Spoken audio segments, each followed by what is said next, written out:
afternoon. I'm standing in the entrance to Swinton's very own Creighton Woods. I want to talk to you a little bit about the history of the woodlands today, and particularly about the history of this structure. This is Swinton's Lytch Gate. It's called the Sisters Lytch Gate, and it was a gift to the town from the Harrop sisters, Edith Catherine Lee Harrop and Beatrice Mary Rain Harrop. The Creighton Woods were purchased in 1948 by Swinton Urban District Council from the Wentworth Estates. They were opened in Easter of 1948 by Lady Mabel Smith, and in the following Easter in 1949 the Sisters Lytch Gate was dedicated. Just tell you a little bit about this construction of the Lytch Gate, if I may. It was designed by a gentleman called Harold Goodwin, who was the engineer of Swinton Urban District Council. So he designed the Lytch Gate, and it's built in what's called rustic brick and oak timbers. Now the gate has had to have some repairs over the years. If you can notice the change in the brickwork here, this more modern brickwork had to be replaced round about 5 years ago after a vehicle impact. So you can see it is slightly different from the original brickwork. Another repair which had to be effected was there was a hole in the roof for a number of years, and that was also repaired with new timbers. So we'll just walk into the woods a little bit now, away from the traffic noise, and you can perhaps see a better image of the Lytch Gate. Lytch Gates actually are usually found in the entrance to churchyards, and they're sometimes called the Corpse Gate. For example, if you look at the church at Workley near Penistone, the Lytch Gate has actually got a platform in the entrance to that, and often funeral services used to begin in the Lytch Gate. So it's a very old traditional shape and construction. Originally it would have had tiles over the roof, like a shingled sort of tiling, but that went many years ago. But so we look at Creighton Woods, and they were actually called after County Alderman Tom Creighton. And I've got a photograph of Tom here, which I can show you. This is Tom Creighton. He was a county alderman, and this photograph was taken when he was actually having a sculpture taken by the then art master of the new Swinton Comprehensive School. So he was a well-known public figure. So that was some 10 years after the woodlands became public woodlands. They are round about 22 acres. The trees are mainly of oak and of beech, and a path around about a mile in length was constructed right the way through to give a nice meandering walk through the woods. So we're very lucky to have these woodlands, these public woodlands, on our doorstep. And talking about the Lytch Gate and the importance of that to Swinton, there probably not many people know that Swinton actually has its very own badge. And if you can look carefully in this bottom quarter is a picture of our very own Lytch Gate, the Sisters Lytch Gate, named in honour of the two Harrop sisters. Beatrice Harrop, she passed away in 1944.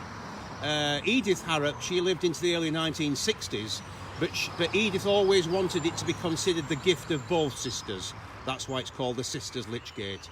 And it was also dedicated to the memory of those from the district who served in both World Wars. But back to the badge, then we have a colliery wheel and a representation of a pit head. Now this represents Swinton Common Colliery. Now just to my back, the woodland there is covering spoil from Swinton Common Colliery. Swinton Common Colliery was located round about opposite Woodlands Crescent, and there's a marker to show where the colliery shaft was. So that was a colliery within the realms of Swinton. The next quarter of Swinton's very own badge, we have the rhinoceros vase, a very famous display piece that was created by Rocking Pottery and is now located in Clifton Park Museum.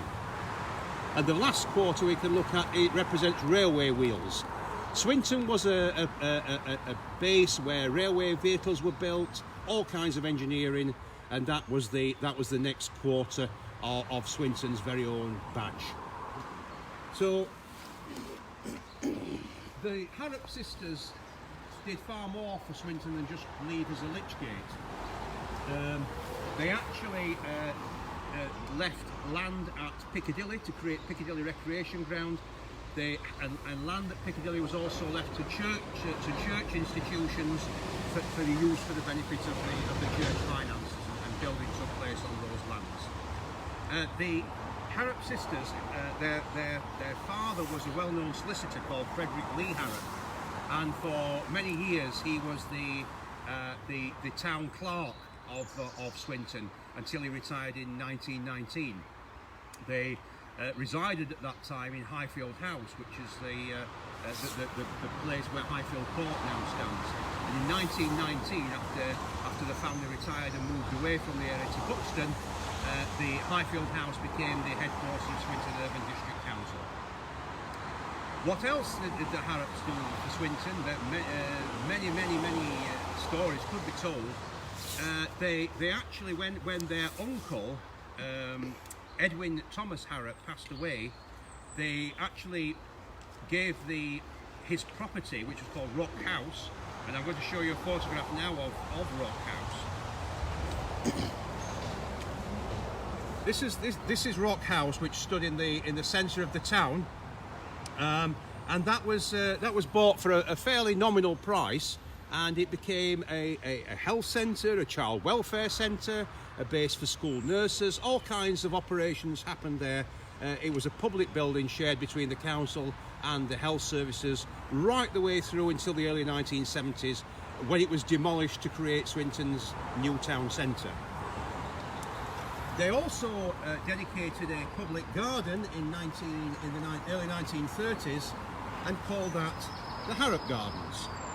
The Harrop Gardens were partly formed through the private garden of Rock House, and were in the centre of town. It was quite an identified strip. It wasn't the entire town centre. People sometimes get the dimensions of it inaccurate, but it certainly occupied a space from the commencement of the main road right the way through to about where Swinton Civic Hall is, and somewhat beyond. Again, that was all swept away in the early 1970s when Swinton Town Centre was redeveloped. So we have a great debt to the Harrop family. They left a very extensive will, which provided finance for many charities. They actually owned a farm called Ashness Farm up in the Lake Districts. That was left to the National Trust, and is still tenanted to this day, and does accommodation to this day. They left a huge legacy. The Swinton's badge was actually financed by Edith Harrop.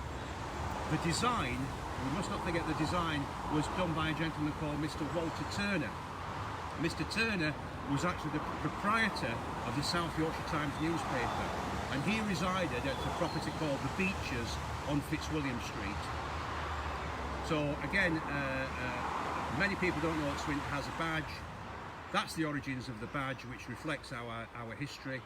Physical history remains covered now in woodland of Swinton's common colliery, and the woodlands are here still for us to enjoy, and acted as a gateway to the estate that was being built called the Highfield Farm Estate back in the late 1940s. So thank you very much for joining me again.